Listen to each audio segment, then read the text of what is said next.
Bienvenidos a Esa es la Pregunta, un episodio más. Mi nombre es Carlos Díaz y hoy vamos a estar hablando de disciplina, proyectos especiales, vamos a estar hablando de una trayectoria de servicio público, de emprendimiento y de comerciante.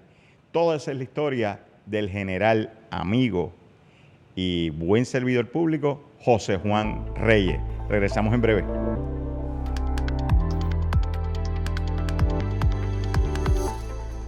Tengo el placer de considerarlo mi amigo por más de 25 años. Hemos estado en guerras políticas, hemos hecho trabajo por Puerto Rico, he aprendido muchísimo del servicio público, de lo que es seguridad pública, y hoy cuento con la presencia de el que yo considero en los tiempos modernos el mejor general que ha dirigido la Guardia Nacional en Puerto Rico, mi amigo José Juan Reyes.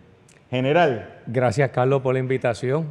Y sí, no te consideres, somos amigos. Eso es así. Gracias por confiar en mí. Yo sé que eres muy cerrado en este tipo de entrevistas más relajadas, más personales. No vamos a estar hablando de temas políticos ni nada de eso, pero vamos a estar hablando de tu trayectoria. Una trayectoria increíble en el servicio público, pero el que no sabe, y el enfoque de este podcast es para los emprendedores y nuevos empresarios. Tú eres un empresario, tú administras propiedades, tú tienes diferentes negocios, has tenido diferentes negocios a través de toda tu vida. Venimos de una familia muy emprendedora, papá y mamá comerciantes en el área de Carolina por más de 60 años. Ambos murieron, así que tenemos la tarea de seguir las propiedades comerciales. Tenemos varias propiedades comerciales que administramos y en la parte personal, pues sí, he tenido negocios propios, siempre bajo la tutela del viejo, que era siempre buenos consejos. Vamos a ponernos al día. Ya tú estás retirado oficialmente de general de la Guardia Nacional. ¿Y qué estás haciendo ahora? Pues mira, por segunda vez retirado, y uno se retira del Ejército de los Estados Unidos. El Ejército de los Estados Unidos tiene 3 componentes, lo que es el Ejército Activo, el cual estuve 25 años de mis 38 años de carrera. Estuve un año con la Reserva, ese es el segundo componente, y la Guardia Nacional en los 54 estados y territorios es el tercer componente. Nos retiramos después del huracán María, para el 2017, en diciembre, tras la muerte de mi papá, para poder atender más a mi mamá, que sufría la enfermedad de Parkinson por más de 33 años, y dedicarnos a los negocios de la familia. El 2018 fue un año un poco crítico para la Guardia Nacional de Puerto Rico. Te acordarás de aquellos famosos vagones perdidos y la doble paga de un exalcalde de San Juan. Así que general de la Guardia Nacional, asignado al Pentágono, un 4 estrellas, tuvo una llamada y así me sacaron del retiro. La posición de general, el ejército por necesidad de la organización te puede traer del retiro hasta los 66 años. Así que eso fue lo que sucedió. Si yo estaba disponible y recibí una llamada de un general de 4 estrellas, ¿estás disponible? Obvio, vas a contestar que sí. O de lo contrario, pues te pueden traer obligado y es mejor venir voluntario. Así que recientemente mamá murió y ya pues tomamos la decisión de volvernos a retirar.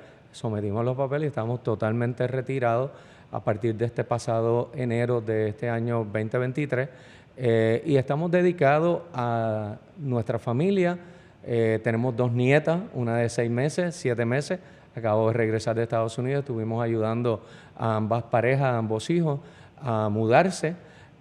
Así que estamos dedicados a eso y a atender los negocios de la familia, principalmente que estamos haciendo. Eres un militar porque todo el mundo piensa que aquí la Guardia Nacional son militares de carrera.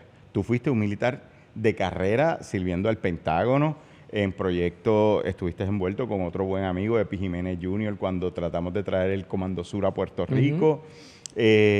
Todos esos proyectos se trabajaron en un momento dado, pero tú lo hiciste desde el área del Pentágono directamente.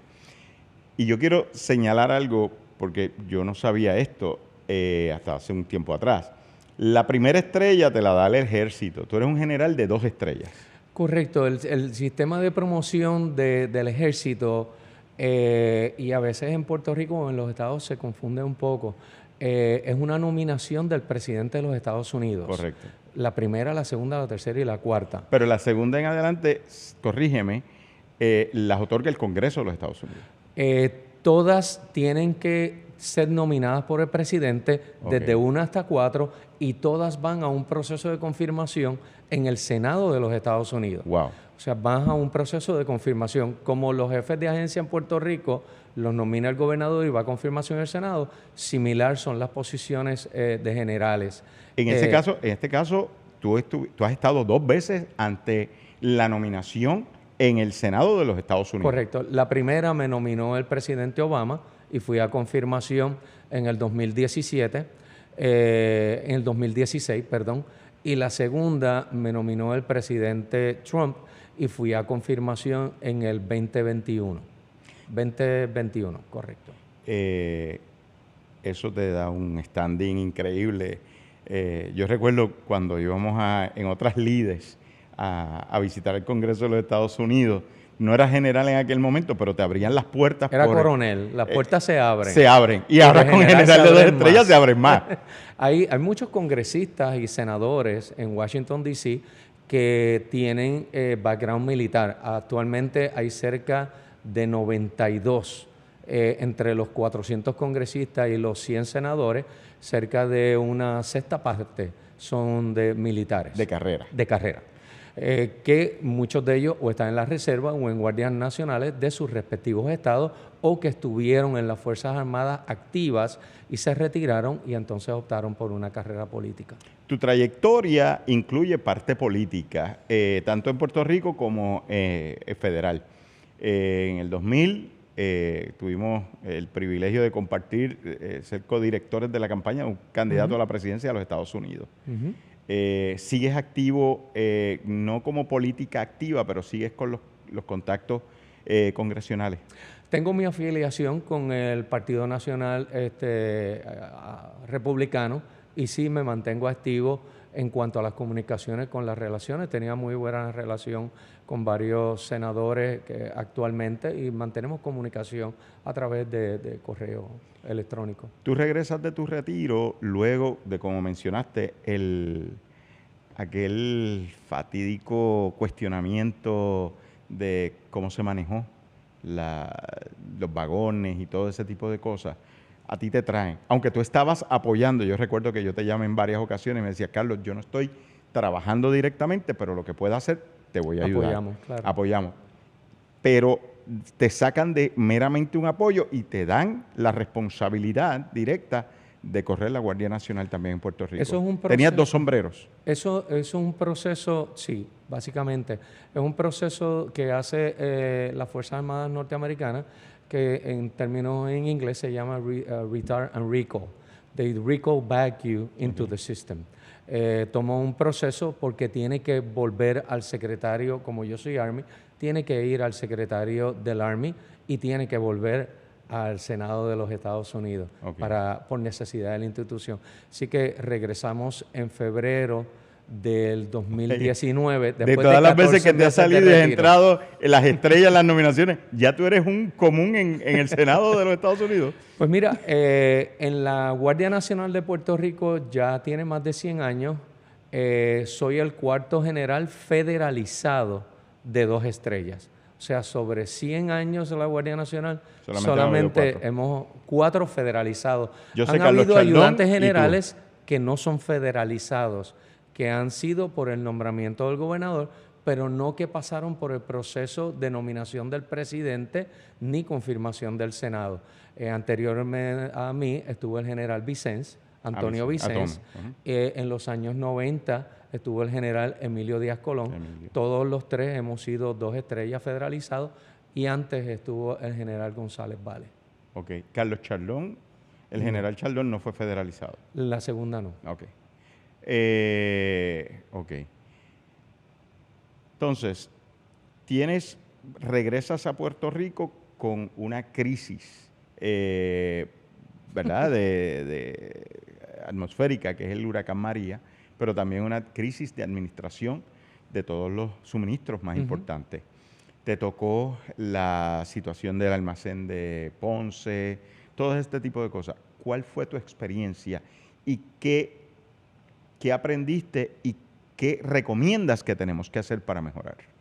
Mira, parte de las recomendaciones se acaba de aprobar, fue una enmienda al Código Militar que crea la Guardia Nacional de Puerto Rico a ser más restrictivo la capacitación de la persona que dirija la Guardia Nacional.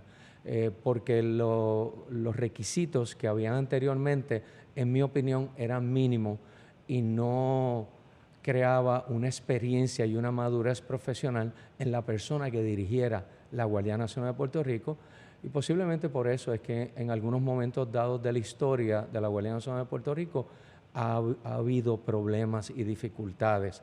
Así que la recomendación es que sea un rango más alto, mínimo de coronel, que tenga estudios civiles de maestría o más, que tenga los estudios del Colegio de Guerra, que el general Colin Powell lo hizo muy famoso, lo que se conoce como War College, que es una maestría de la Universidad de Pensilvania, básicamente, entre otras, y tenga más experiencia. Es una posición interesante, crítica, tienes una nominación del gobernante de turno, pero la persona que esté tiene que saber cómo corre la política en Puerto Rico, pero no necesariamente tú quieres que sea político. Tú no necesitas la política en la Guardia Nacional de Puerto Cuando tú Rico. entraste a la Guardia Nacional a dirigirla ahora Fue recientemente, ¿te encontraste con actividad política? Me encontré ¿Está con politizado? actividad política. La Guardia la hemos despolitizado en estos pasados 4 años. Aunque yo tengo mis ideales políticos y una creencia de que Puerto Rico debe convertirse en Estado, eso creo que es la alternativa correcta. La política no debe ser un criterio para las promociones, para las asignaciones de trabajo, porque la Guardia Nacional es una institución militar y nosotros defendemos la democracia, pero no la practicamos. A usted se le asigna una posición y una misión, usted tiene que hacerla. Y cuando atendemos las misiones y las emergencias en Puerto Rico, tú no puedes atender las emergencias porque este municipio sea de un color o de otro. Tú tienes que atender las emergencias de Puerto Rico en base a las necesidades, a las prioridades. Y eso fue uno de los grandes retos que viví en los pasados 4 años. Y tú no permites que la política entre ahí. No puedes. Yo recuerdo que, bueno, lo sé, me consta, lo recto que tú eres y lo que sabes dividir. Hace un tiempo nos tomamos una fotografía, tú estabas vestido de general y me dijiste, cuidado con lo que hagas con esa foto. Y yo te dije, tranquilo, que esto es para mí, usted es mi hermano y me dio mucho gusto verte en ese momento. Y me dijiste, esa foto no puede estar relacionada con política. Para nada. Eso demuestra lo recto que eres y que sabes dividir porque tú fuiste candidato a un puesto electivo en el 2000. O sea, y tienes tus creencias, eres activo, has dirigido campañas exitosamente y todo ese tipo de cosas. Pero tú sabes dividir lo que es el servicio público a través del ejército y lo que es la política.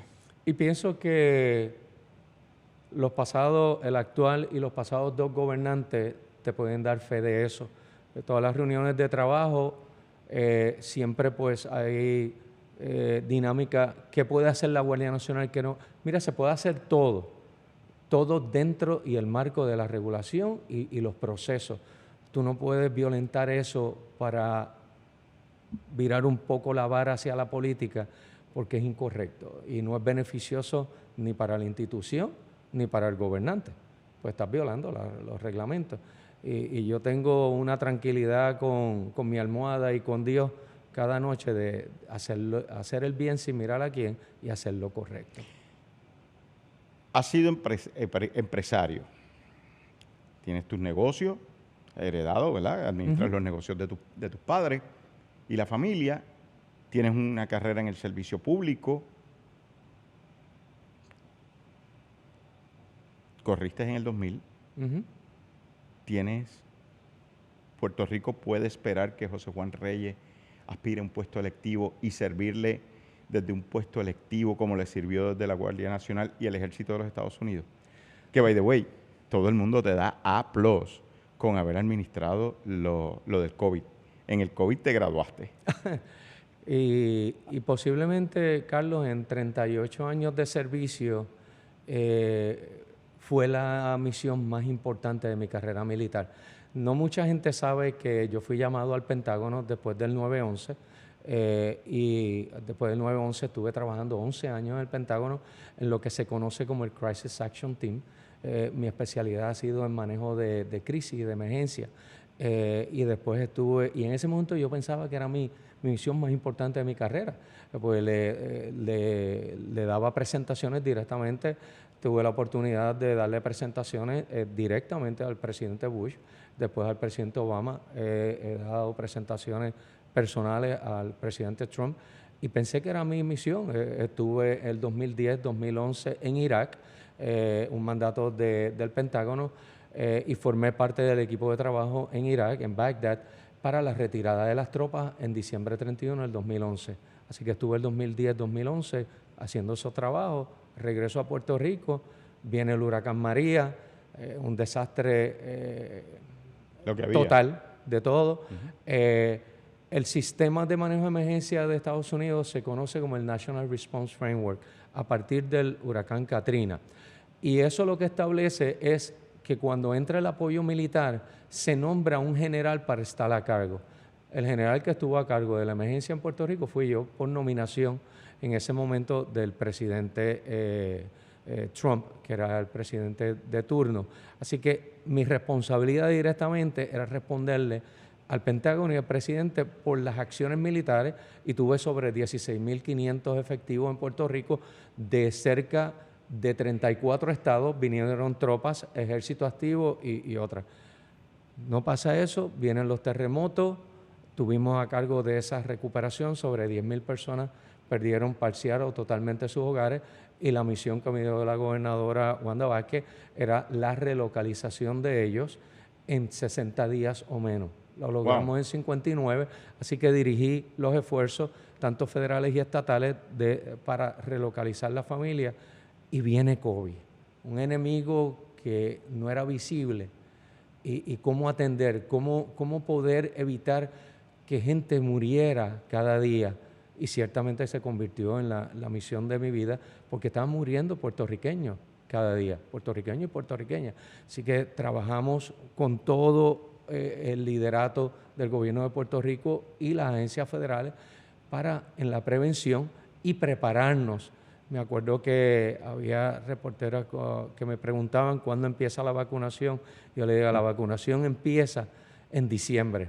Y cuando empezamos, la misma reportera me dijo, ¿sabe que cuando usted lo decía, yo pensaba que usted estaba loco? Y yo le dije, no, es que yo tenía información del Pentágono de cómo iban los esfuerzos, porque fue un esfuerzo dual de las Fuerzas Armadas de Estados Unidos junto con el Departamento de Salud de Estados Unidos, que obviamente impacta a Puerto Rico. Y nos convertimos en el estado y territorio número 1 de la nación en vacunación, donde se alcanzó sobre un 90% de vacunación, y se salvaron vidas. Cuando las vacunas llegaron a Puerto Rico, todavía habían estados que no habían recibido la vacuna. Porque no se habían preparado.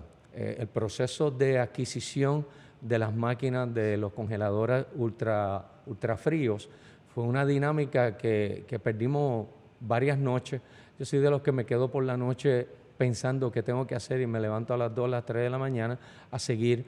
Me autoeduqué, qué es lo que estaba haciendo Pfizer, qué es lo que estaba haciendo Moderna, cuáles eran los requisitos de estas máquinas. En Puerto Rico no existían, solamente habían 2 máquinas en la Universidad de Medicina de Ponce y en la Universidad de Medicina de San Juan, así que hicimos los acercamientos para accesar a ellos, y las que compramos, que todo el mundo pensaba que era una compra astronómica. Nosotros nos gastamos $300,000 en todas esas máquinas. Pero calculamos la capacidad de almacenamiento y distribución. Nosotros teníamos 54 vehículos que salían diarios para distribuir a todo Puerto Rico y asegurarnos que las vacunas llegaran a sobre 600 proveedores de vacunas, aparte de los 13 centros de vacunaciones masivos que creó la Guardia Nacional, para lograr lo que queríamos, proteger a nuestra gente. Así que esa fue la misión más importante. En los estados, usualmente cuando tú tienes héroes que han dedicado su vida al ejército, le piden que estén disponibles para puestos públicos. Te voy a reformular la pregunta que te hice anteriormente. ¿Estás disponible tú para un puesto público. Como que te contesté político, te contesté Sí, sin contestarte. correcto. Pero de eso tú sabes. De eso tú sabes. Este, Pero mira, estás disponible. siempre hemos estado disponibles para servir a Puerto Rico en la capacidad que nos necesite. Conozco Washington muy bien, viví 11 años, tuve que ir a deponer en el Congreso en varias ocasiones, vistas que información militar, sobre todo en aquel entonces con operaciones de Irak y Afganistán, que siempre habrían preguntas por parte del Congreso, y siempre estamos disponibles. Me casé en Washington, D.C., dicen que Virginia is for lovers, así que estoy felizmente casado, que en Washington es Con tu bello, eterno me amor. encanta. Y creo que se puede lograr mucho tocando las puertas correctas para adelantar el beneficio de nuestro pueblo en Washington, D.C., cosas que en ocasiones no se ha hecho. Bueno, me reduces todo a dos posiciones. O gobernador, que no tienes que mudarte a Washington, D.C., o a comisionado residente. ¿Eso te interesaría? Puerto Rico actualmente tiene un gobernador que ha dicho que va a volver a aspirar. Lo que se va a Y, quedar huérfano es de comisionado, de la bueno, posición de comisionado residente. no estoy tan seguro, Carlos. La actual comisionada residente públicamente no ha dicho si va a aspirar o no. Así que yo soy soldado de mucha disciplina y donde no hay vacante no debe de haber aspiraciones. Ok, muy bien. Si hay vacante, pues entonces en ese momento te podré contestar la pregunta. Esa es la pregunta. Pero no hay vacante, Carlos. Bueno, como decía Y Juan como Gabriel, yo no soy un político típico de naturaleza, como decía yo no soy Juan Gabriel, político. lo que se ve no se pregunta. Mira, yo aspiré en el 2000 a alcalde a mis 35 años de edad, Con José Aponte de la Torre, que no era fácil, y le diste un dolor de cabeza.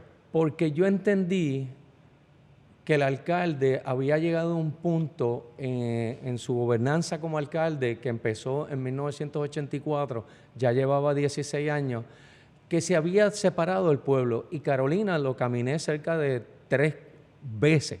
Estuve caminando totalidad. 7 días a la semana por 3 años. Y en Carolina tenía muchas necesidades. Y yo entendí que yo podía ser una alternativa para el pueblo y trabajar, y presenté un plan de trabajo que muchas de las ideas las cogió José Carlos, que es el actual, y no porque yo lo digo, es porque José Carlos lo ha compartido, que Claro. cogió ese plan de gobierno que preparamos, que tú nos ayudaste en ese equipo de trabajo, y adoptó muchas de esas ideas para bien de Carolina. Eso es. Así que yo no soy un político, Las ideas- sí quise servir a mi pueblo de Carolina. Las ideas no son propiedad del que las da, Claro. es es de quien las pone en práctica. Y él las ha puesto, y te tengo que confesar que José Carlos ha hecho un excelente trabajo en Carolina. Wow. Las cosas buenas hay que decirlas. Y José Carlos ha hecho un excelente trabajo, y te diría más, yo creo que él ha superado a su padre. Yo creo también. La obra en Carolina se ve. Yo creo también. Desarrollo económico, desarrollo de seguridad. Tú vas a Isla Verde, tú vas a todos los pueblos, a los campos de Carolina, y se ve. Y durante la emergencia estableció un excelente grupo de trabajo que trabajaron la emergencia muy bien en Carolina. Y yo visité los 78 municipios. Desde el punto de vista, para ir cerrando ya, familiar, estás con tu eterno amor, hijos, nietos ya, estás realizado como jefe de familia. Yo soy el padre más orgulloso. Mi hijo mayor acaba de terminar su residencia en cirugía en la Universidad de Nueva York, en NYU. Lo acaban de coger para el hospital en Los Ángeles de Cedars-Sinai para hacer una subespecialidad en trasplante de órganos. Wow. No hay muchos cirujanos puertorriqueños en trasplante de órganos, así que estamos muy contentos. Estuvimos moviéndolo, ayudándolo en esa mudanza. Nos ha dado una nieta que ya tiene 7 meses, así que estamos súper contentos. De ahí regresamos a Albany, nuestra hija menor terminó medicina, también en medicina interna. Su esposo acaba de terminar ENT, Otto, y los ayudamos a mudarse a Nueva York. Así que también con una nueva nieta de 6 meses. Así que nos sentimos muy agradecidos de Dios, que nos ha bendecido con unos hijos extraordinarios y exitosos. Y estamos muy felices casados y viajando.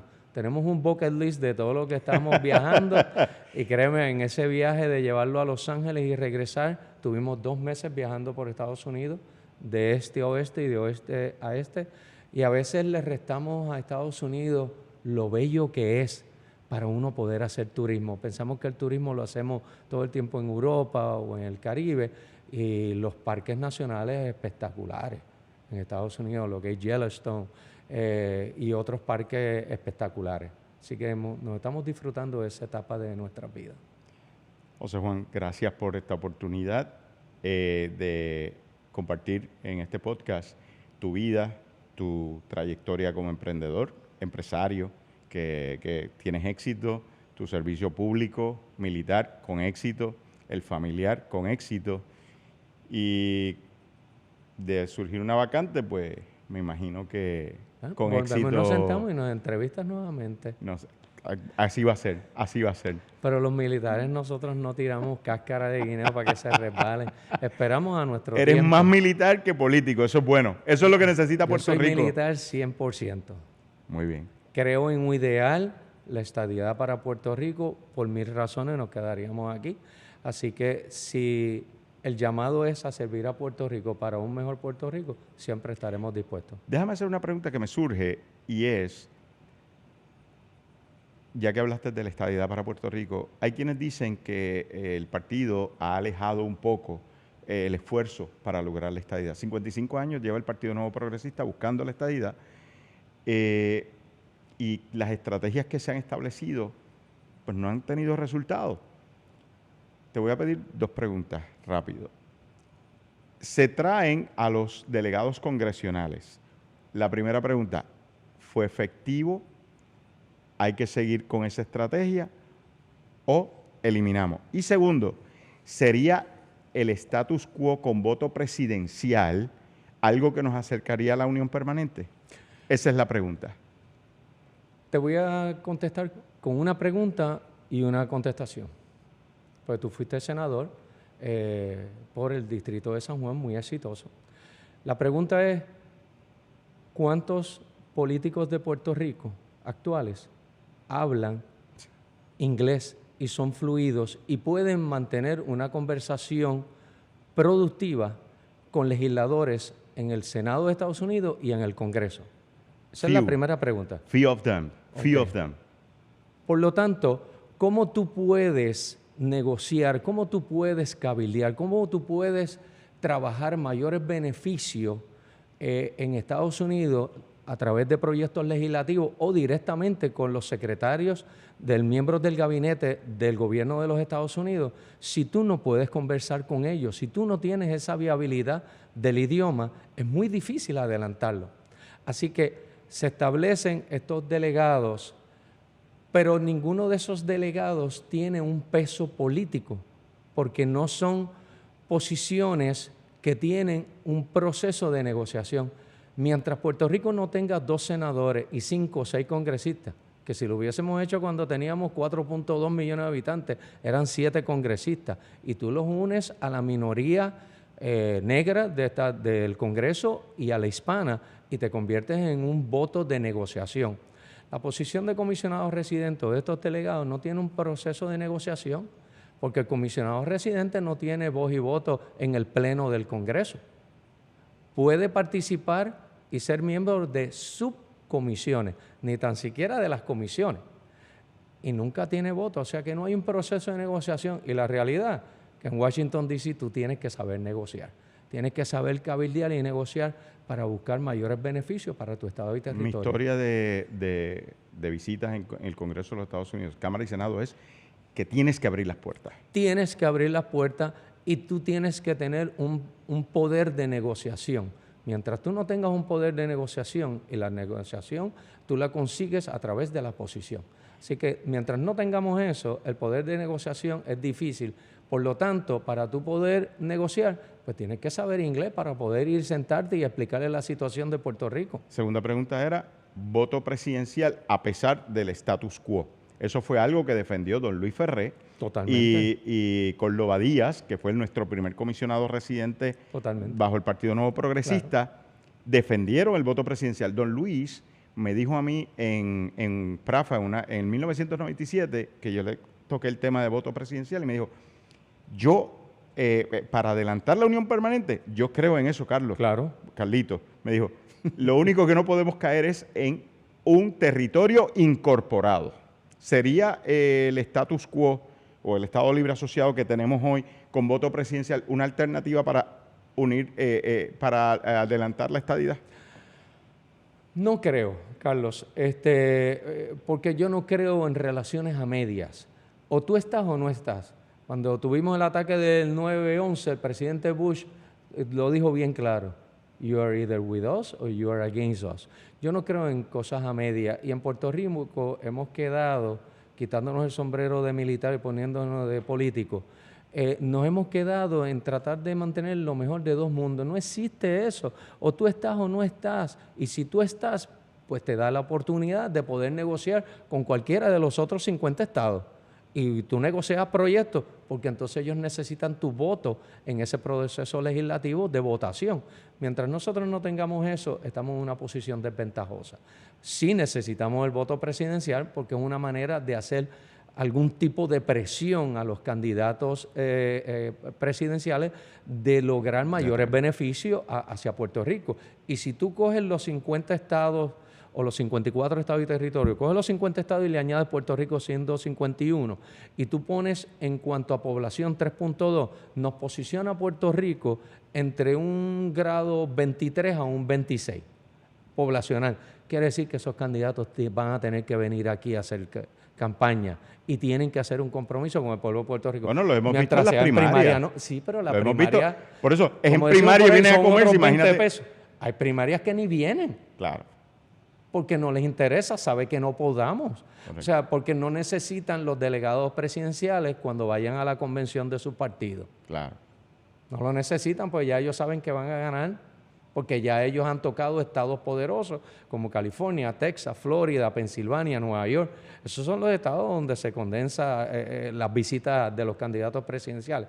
Necesitamos ese voto y necesitamos orientar mejor al pueblo, capacitarlo de realmente cuáles son los beneficios de convertirnos en Estado. Yo creo que en eso el Partido Nuevo Progresista se ha alejado y ha hecho una pobre labor de orientación a la gente cuál realmente serían los beneficios de ser un Estado.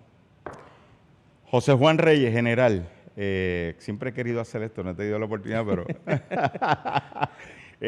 un placer y gracias por la Lo hiciste muy bien.